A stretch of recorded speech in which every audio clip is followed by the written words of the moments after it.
Hi అండి, ఎలా ఉన్నారు? ఇదిగోండి గార్డెన్లోకి అయితే వచ్చాము ఇప్పుడే.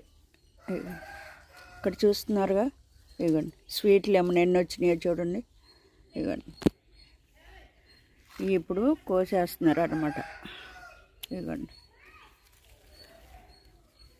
చిన్న చెట్టేనండి, చెట్టు అయితే పెరగట్లేదు. ఇదిగోండి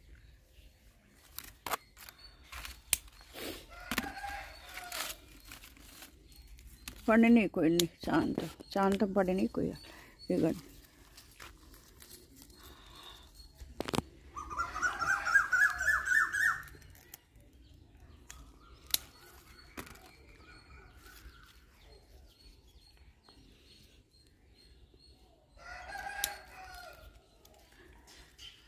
సరే అండి, ఇంకోటి చూపిస్తారండి మీకు.